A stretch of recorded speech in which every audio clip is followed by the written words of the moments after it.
amigos de Diario de la República? Bienvenidos a un nuevo programa de Cirit.pe, el que vendría a ser de hecho el último programa del año. Hoy martes 31 de diciembre lo vamos a dedicar a recordar los sucesos políticos más importantes, a recordarlos, a entenderlos y por supuesto a ver sus efectos en el tiempo, porque ya hace exactamente un año tuvimos una Navidad y un año nuevo, dicho sea de paso, del 2018 al 2019, bastante movido. Para quienes somos periodistas recordamos tuvimos que venir desde donde sea que estuviéramos prácticamente a la medianoche y en realidad a cubrir los distintos sucesos con respecto al Ministerio Público, todas las movidas, todo lo que se venía cocinando por el caso Lavallato, que ya lleva más o menos 2 años de gran intensidad y de gran labor de investigación, tanto de parte de los fiscales como de parte de periodistas que han ido también revelando nexos, vínculos, entre otros, de personas que estarían muy metidas y que podrían en los próximos meses, además, no solamente tener una investigación formal, una acusación formal, sino incluso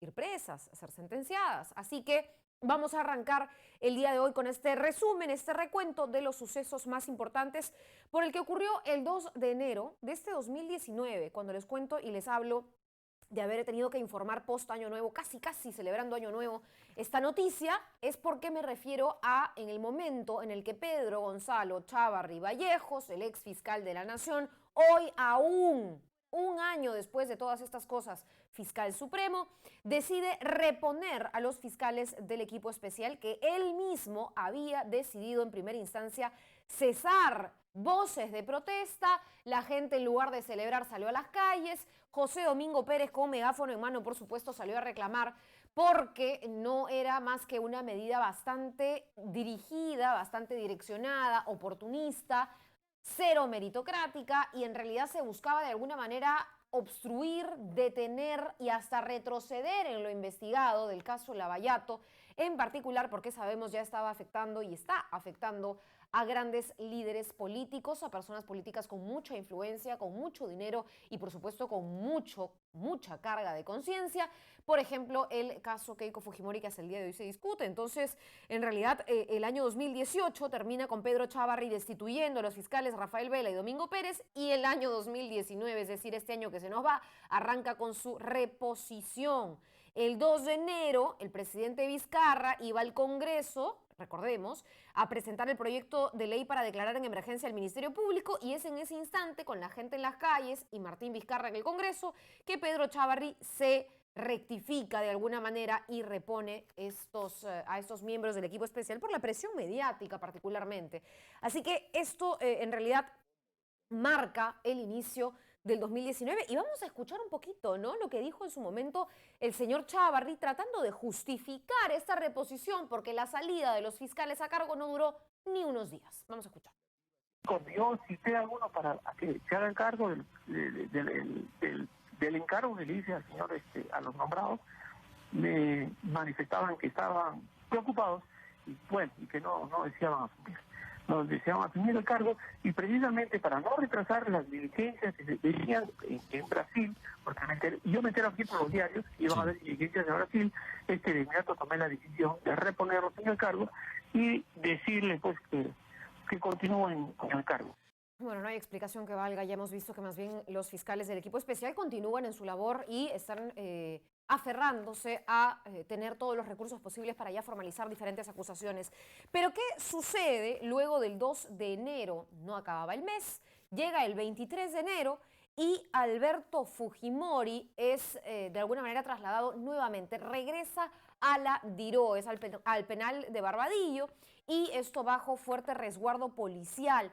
¿Qué ocurrió entonces a finales de enero de este año? El Poder Judicial había anulado el indulto humanitario para el expresidente Fujimori, que, recordemos, el señor Pedro Pablo Kuczynski otorgó el año 2017, y él estuvo en la clínica un buen tiempo. Tras ser dado de alta de la clínica Centenario, el expresidente retorna entonces al penal de Barbadillo, como ya sabemos, el 23 de enero de este año. Y si quieren y si queremos ir vinculando las imágenes y los hechos que relatamos entonces de este 2019 con los más actuales y más recientes, desde la DIROES, a donde retorna el señor Fujimori, empieza a tejer la campaña electoral, congresal, en general, que ya estamos viendo ahora. Es decir, Claro, se disuelve el Congreso, etcétera, pero el señor Fujimori ha sido grabado, se ha demostrado que tiene fuertes vinculaciones en cómo se maneja el partido. De hecho, ahora sabemos que para esta campaña congresal, Alberto Fujimori llamaba, invitaba y hasta desinvitaba, elegía números para los candidatos de Fuerza Popular a este 2020. El 26 de enero del 2020, piense usted, cuando vote por la Fuerza Popular, en que el señor Alberto Fujimori, que usted ve postrado, que intentó dar lástima, porque hay que decirlo tal cual fue, finalmente más bien decidió, ¿no es cierto?, e incluso influyó en esta lista final de candidatos, muy tranquilo, muy escueto, con una voz bastante firme y segura a través del teléfono, conversando con los invitados de la lista de los fujimoristas. Eso ocurre tan solo en el primer mes de este año, pero si damos un saltito más allá, nos vamos entonces ya hasta abril, en concreto el 10 de abril. Aquí es donde ocurre algo bastante fuerte, bastante grave, y es la detención de Pedro Pablo Kuczynski. Recordemos que todavía esta detención, que ahora se ha convertido en un arresto domiciliario, afecta al expresidente Kuczynski por el caso Lavallato, y el 10 de abril lo que ocurre es que él es detenido de manera preliminar. Se le detiene primero por 10 días en el marco del caso Odebrecht y de hecho a través de la línea telefónica es que un periodista le cuenta a él, le pregunta, bueno, si se ha enterado, si ya está detenido, si se ha enterado que han dictaminado esta prisión preliminar y ya la policía llega a su vivienda y es trasladado. Iba a ser detenido en una carceleta común y corriente o en un penal, sin embargo, por temas de salud es trasladado de inmediato a medicina legal. Entendemos que también pasó sus chequeos de ley, los que corresponden, y luego ya entró a la clínica por un cuadro grave, se le hizo un cambio de bypass, es lo que se entiende, al corazón, que es uno de los problemas que quejan al expresidente Kuczynski, y ya finalmente, por medio de una audiencia pública, el Ministerio Público varió su pedido cuando se formalizó el pedido de prisión preventiva a un arresto domiciliario. Él sí estuvo preso un tiempo, ojo, preventivamente, pero se cambió su comparecencia para que la pase en su domicilio, en donde se encuentra hasta el momento. Vamos a seguir avanzando, pero antes sí escuchemos cuál fue la reacción del señor Kuczynski el 10 de abril de este año cuando se entera de que va a ser detenido. ¿Aló? Aló, doctor Kuczynski, ¿cómo le va? Buenos días, Ismael Tazaico, periodista de Panamericana. Sí, Doctor, ¿ya se habrá enterado la detención preliminar que acaban de dictar contra usted? No, no me he enterado. Bueno, le explico, el Poder Judicial acaba de dictar prisión preliminar contra usted. ¿Así? Sí, por 10 días, la información que acaba de llegar de último minuto es por las investigaciones que ustedes tienen, está ya en todos los medios. Ya, bueno. ¿Cuál es su opinión? ¿Cuál es su opinión, doctor Kuczynski? Mi opinión por este momento me parece un ridículo. Gracias. Doctor, solamente una cosa más. Me han destruido mi reputación de un hombre que ha trabajado 60 años he trabajado y he llegado a esto. Y he llegado a esto por la comisión Lavallato. Increíble, ¿no? Increíble como para recordar la forma en la cual Kuczynski se entera de su detención. ¿Qué tal? Soy el periodista Ismael Tazaico. Señor Kuczynski, ¿sabía usted de que lo van a llevar preso? No, fue realmente anecdótico, hay que decirlo, pero por supuesto, más allá de reírnos, sí se recuerda como un hito importante en el año que está ya por acabarse. Luego, como comentábamos, él es trasladado a medicina legal, finalmente se determina su prisión preventiva y ahora cumple arresto domiciliario, un hecho que sí debe ser uno de los más, no sé si ordenarlo por importancia, pero sí uno de los que más impresionó a peruanos y peruanas en este 2019 fue el fallecimiento del expresidente Alan García, y esto fue inmediatamente después de la detención de PPK. El señor Alan García decide quitarse la vida un 17 de abril, él se dispara a la cabeza durante la diligencia de detención preliminar que ya se estaba llevando a cabo en el interior de su vivienda en contra suya, y el exmandatario fue trasladado de emergencia. La verdad es que yo tuve, la transmisión de este momento en vivo. Fue muy complicado para muchos periodistas poder cubrir lo que estaba ocurriendo. Había mucha confusión, no se sabía qué ocurría, habían rumores. Ese es el momento, ustedes están viendo en el video en el que Alan García se comunica con los fiscales. los fiscales le dicen de manera no tan clara, ¿no?, que están ahí para hacer una diligencia. Alan García le pregunta qué diligencia y el fiscal dice, por favor baje, aquí le vamos a explicar. El señor Alan García pide un instante, se retira y al momento de subir es captado por estas cámaras cargando o portando un arma. Lamentablemente no está tan claro si nosotros lo viésemos a la velocidad normal, pero ahí es donde uno de los policías que acompaña la diligencia se acerca. El señor García ya se había encerrado en este cuarto que ustedes ven ahí en pantalla y es ahí donde se quita la vida. Es trasladado de inmediato al hospital Casimiro Ulloa, donde finalmente falleció. Se le realizó la autopsia ahí mismo y entendemos, bueno, pues fue enterrado ya por sus familiares y velado también por sus simpatizantes, miembros de su partido, del APRA, por supuesto, que ahora intenta a duras penas recomponerse con Mauricio Müller de candidato a estas elecciones que se llevarán a cabo en el 2020. Pero vamos a recordar, porque esta fue una gran cobertura, extraordinaria cobertura de Diario La República, y este es un video del trabajo periodístico que se realizó en su fallecimiento. Vamos a ver.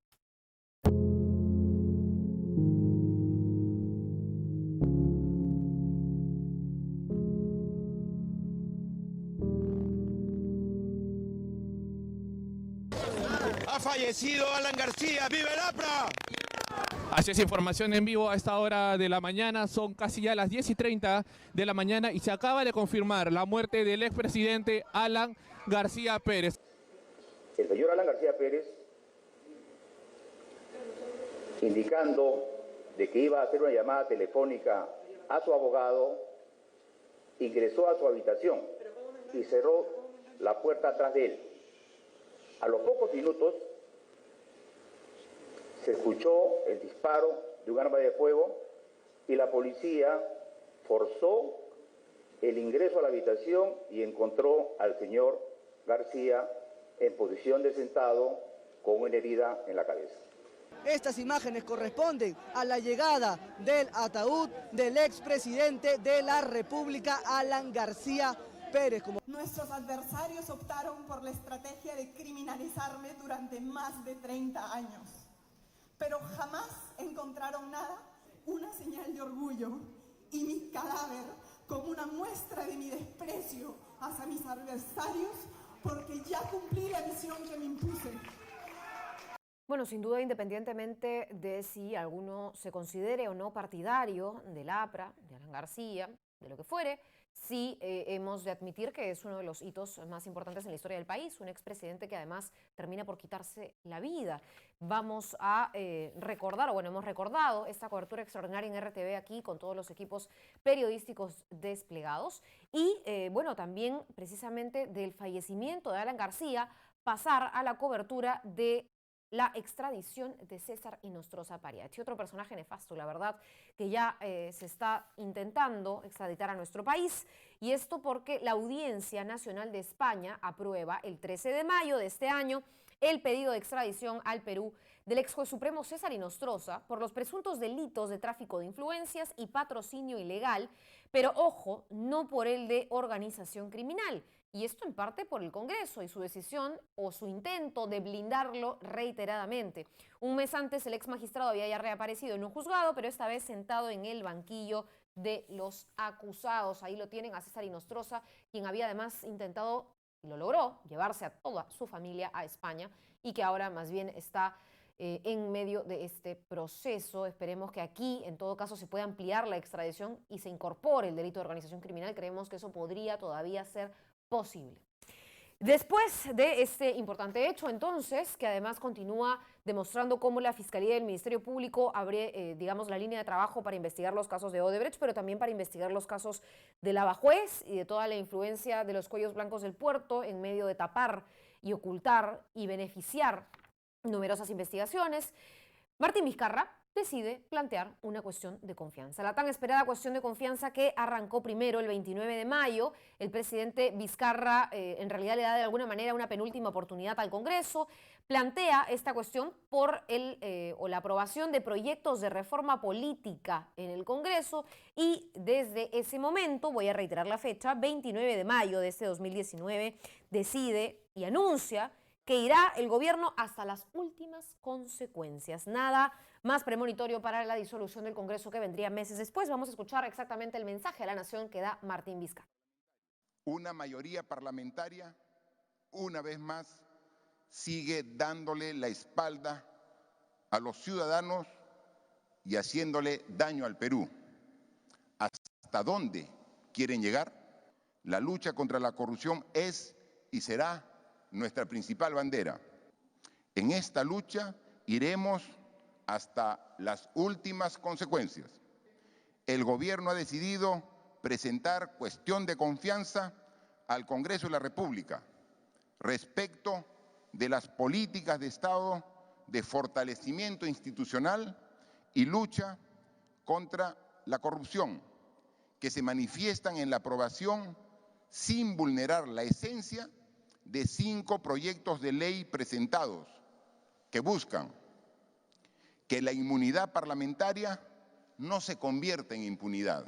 Ojo que, como acabamos de escuchar, no solamente plantea la cuestión de confianza, sino que deja el mensaje de la importancia, de alguna manera, de reevaluar la inmunidad parlamentaria y, como acaba de decir Vizcarra en ese momento, en el 29 de mayo de este año, que la inmunidad parlamentaria no se convierta en impunidad. Por similares declaraciones, Martín Vizcarra ahora está siendo investigado por el Jurado Electoral de Lima porque las ha vuelto a decir, pero en el marco de un contexto electoral, como pidiéndole a la gente que vote por los candidatos que apuesten por cambiar la inmunidad o por eliminar la inmunidad o por reformular la inmunidad parlamentaria. Y eso ha sido tomado a mal por parte de los entes electorales, pero ha tenido ese discurso muchos meses atrás y es bueno que lo recordemos en este resumen del 2019.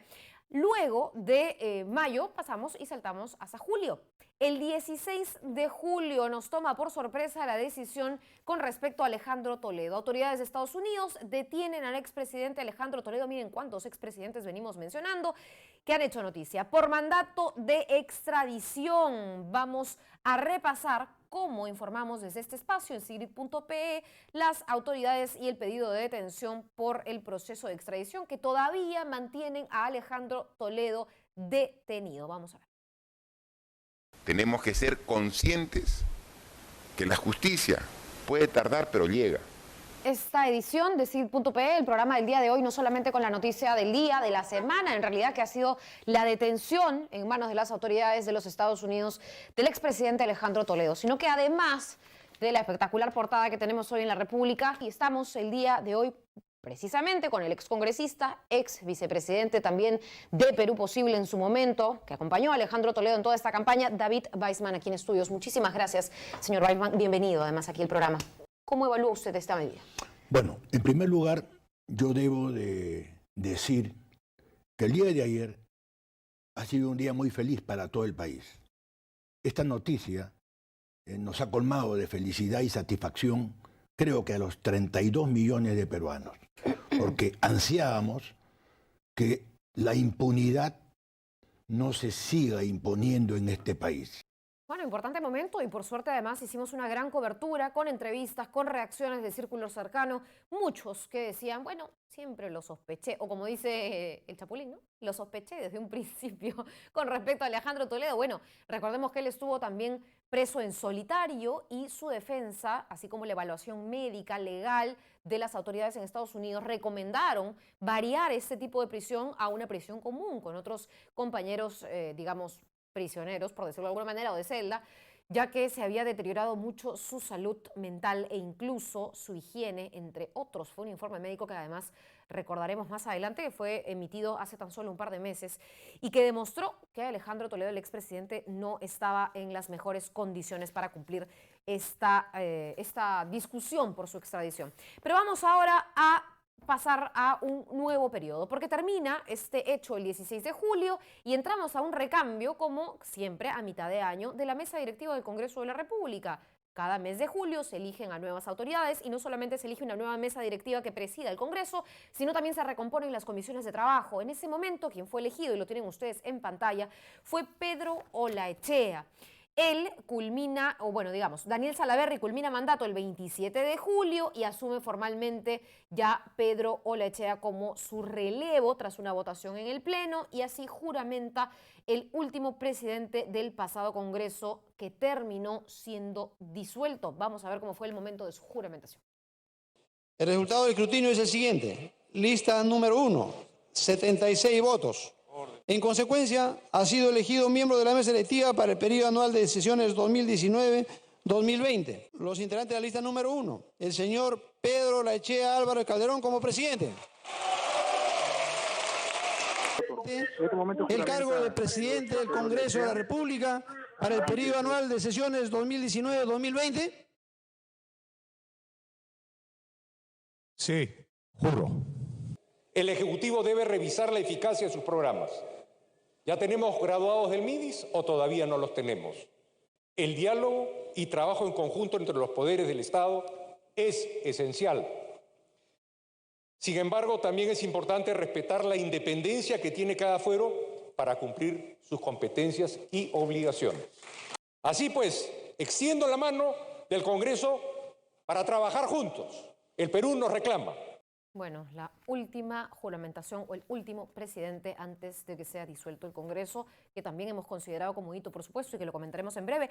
Pero, bueno, precisamente entonces juramenta Pedro Olaechea y al día siguiente, porque esto ocurre cada 27 de julio, en realidad juramenta la nueva mesa directiva que ha sido elegida ya con todos los pasos procedimentales en pleno. Y al día siguiente, antes de la parada militar, el presidente Martín Vizcarra brinda su discurso, su mensaje a la nación en el Congreso, como cada 28 de julio, luego de que este poder del Estado, el legislativo, desnaturalizara las propuestas de reforma política. Hay que recordarlo bien. El jefe de Estado entonces plantea un proyecto de adelanto de elecciones.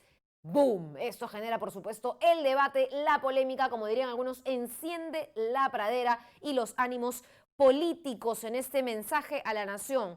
Adelanto de elecciones. Vamos a recordar. Es inadmisible que alguien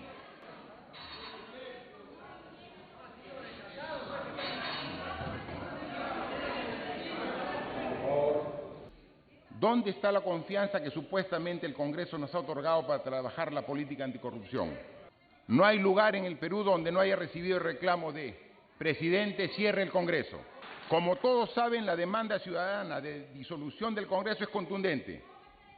Y considerando que la confianza solicitada por las reformas ha sido aprobada solo de palabra y denegada en los hechos, he decidido como consecuencia de ello poner nuevamente por encima de todos los intereses del Perú.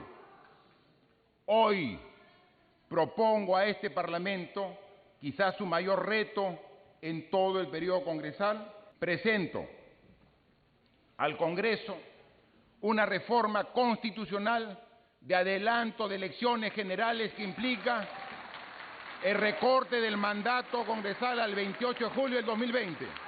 Con esta acción se reforzarán los cimientos de la República, aunque ello implique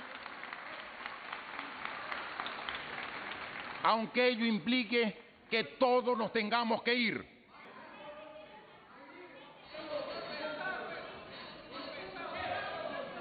Nosotros seguimos y seguiremos gestionando con la misma energía, atendiendo las necesidades cotidianas de los peruanos.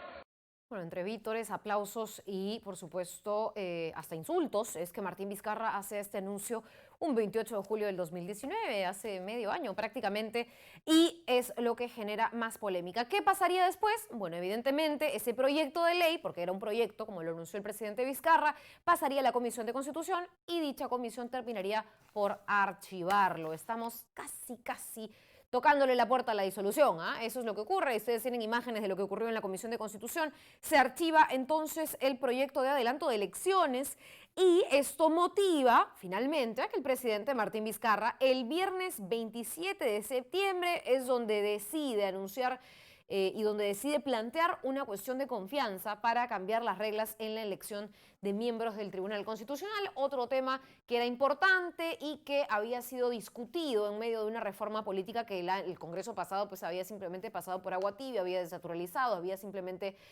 ignorado de alguna manera. Es en eso que entonces ya nos saltamos al lunes 30 de septiembre, en donde se está discutiendo todo esto, en donde el presidente Martín Vizcarra da ese anuncio. Otra cuestión de confianza para cambiar las reglas de elección de miembros del TC. Vamos a escuchar su mensaje.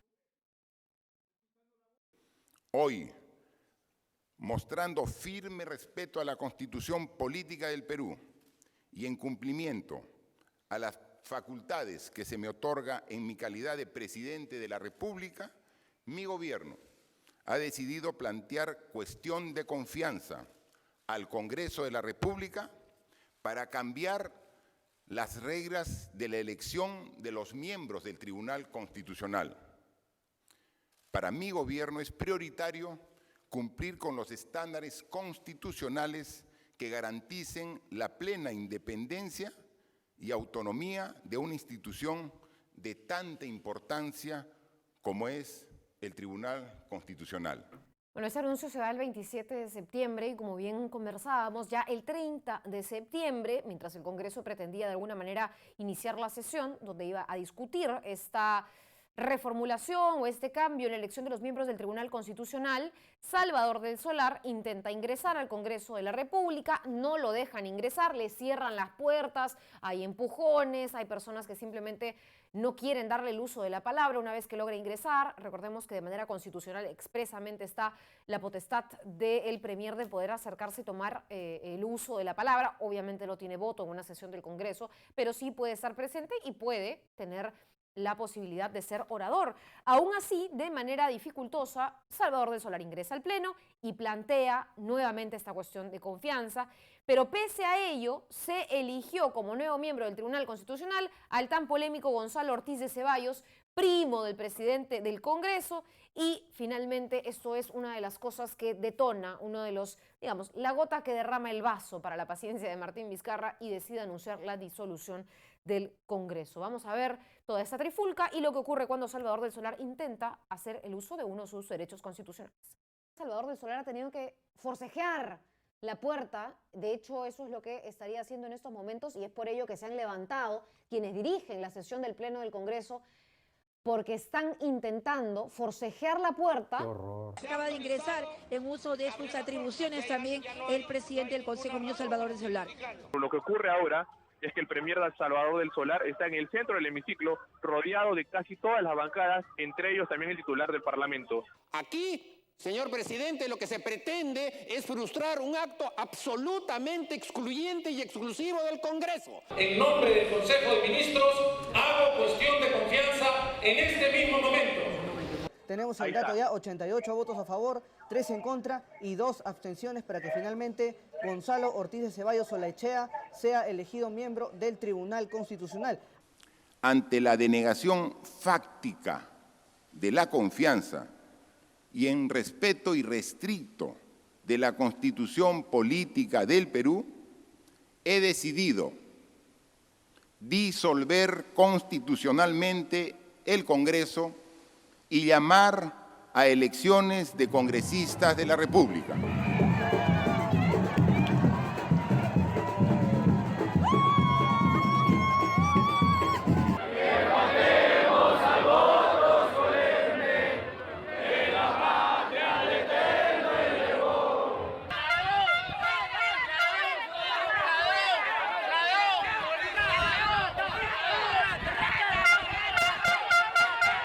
A su casa, es lo que les dijo Martín Vizcarra a los ahora excongresistas. Todavía tenemos a una comisión permanente que sigue, la verdad, abusando de su cargo, siguen contratando como si fueran pues su chacra, sus amigos, más de 93 contratados en, ¿qué? Menos de un mes, en realidad, en 20 días, 21 días. Una barbaridad lo que está haciendo esa comisión permanente, pero ya se nos van, ya vienen las elecciones y ojalá tengamos un poco más de prudencia a la hora de votar. Dicho sea de paso, termina entonces el mes de septiembre con este hecho tan importante y nos vamos ahora a una de las protagonistas del año que ya hemos mencionado en más de una oportunidad, pero Keiko Fujimori termina por salir en libertad. Así lo decide el Tribunal Constitucional. La señora Fujimori, que es investigada por el caso Odebrecht, sale del penal anexo 2 de Mujeres de Chorrillos tras la anulación, polémica dirían algunos, anulación de su prisión preventiva. Tienen ustedes las imágenes del esposo que de alguna manera y sin perder un solo kilo había hecho pues su huelga de hambre, yo no sé, de una manera inhumana, 7, 8, 10 días, en fin, fuera de la cárcel, todo un tema. Y se reencuentra con su esposa en ese abrazo que ha marcado esta imagen y que ha marcado también un poco el fin de este año. Esto ocurre en noviembre. Y finalmente, el 29 de noviembre sale en libertad Keiko Fujimori. Entendemos que hasta el momento no ha entrado de lleno a la campaña, al menos a la campaña pública de sus candidatos al Congreso. Sin embargo, se descubrió, se destapó un audio entre su padre, Alberto Fujimori, y uno de los candidatos, invitándolo a ser candidato, diciéndole cuál iba a ser su número, diciéndole que ya se le había aclarado además los puntos a tratar, las propuestas que iba a levantar, y finalmente ese candidato que invitó a Alberto Fujimori fue desinvitado, fue tachado por el Jurado Nacional de Elecciones por incumplir las reglas de juego, por no haber declarado unos automóviles a su nombre, y esto nunca se subsanó y por ende, chau candidato. Pero bueno, eso es lo que ocurrió ya un 29 de noviembre, hace tan solo un poquito más de un mes en realidad. Y Keiko Fujimori en libertad todavía genera polémica porque recordemos que todavía estamos en el proceso de esclarecer este nuevo pedido de prisión preventiva en donde se la está acusando por nuevos delitos, entre ellos el que persiste, lavado de activos. Vamos a ver ahora uno de los videos en donde se refleja esta salida y lo que ocurrió con Keiko en la libertad. Declarar fundada la demanda de habeas corpus por afectación del derecho a la libertad personal de la ciudadana Keiko Sofía Fujimori Iguchi. ¿Confías tú en esta información entonces? ¿Quién te ha hecho conocer esta noticia? Solo quiero decir gracias a Dios. Bueno, indigna, es lamentable y se va a esperar la resolución para conocer los fundamentos escritos. En estos precisos momentos, la salida de Keiko Fujimori. Casi 13 meses de permanecer. Cerca de 13 meses que estuvo de prisión preventiva, Keiko Fujimori acaba de salir.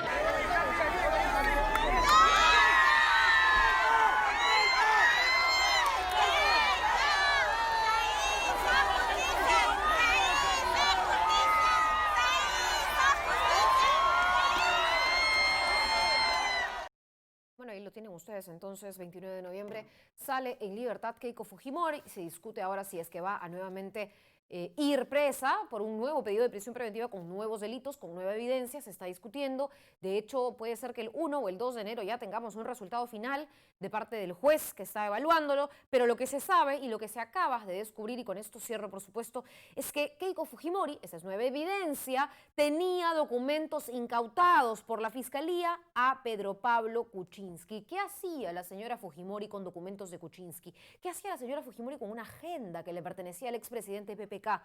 ¿Cómo obtenía pruebas incautadas de parte de la Fiscalía? Ella, para sí, para de alguna manera alcanzárselas al señor Chávarri en su momento y a intentar perjudicar al señor Kuczynski, como sin justicia, pero finalmente tomando la justicia por sus manos y no dejándole al Ministerio Público el trabajo que corresponde. Es realmente dudoso el origen, no se sabe si ella tiene o tenía una fuente, no sé si llamarle espía, infiltrado dentro del Ministerio Público, quién más se encargaba de darle o derivarle ese tipo de pruebas, y es bastante grave y podría afectar nuevamente su situación legal que ahora continúa en la polémica. Ese ha sido el repaso, el resumen del año, y por supuesto se vendrán muchas cosas más. No dejemos de informarnos, estar informados ahora es nuestra mejor herramienta, nuestro mejor insumo para además tomar una buena decisión en estas elecciones del 26 de enero que por supuesto estaremos cubriendo acá en exclusiva en La República. No dejo de despedirme sin antes avisarles que sigue el Versus Electoral a partir de las 11 o 6 minutos. Ya lo sabe que siempre los debates, las propuestas son las más importantes y las que queremos difundir a través de estos programas. Conmigo será hasta el próximo año. Nos vemos. Que pasen un bonito año nuevo. Chao.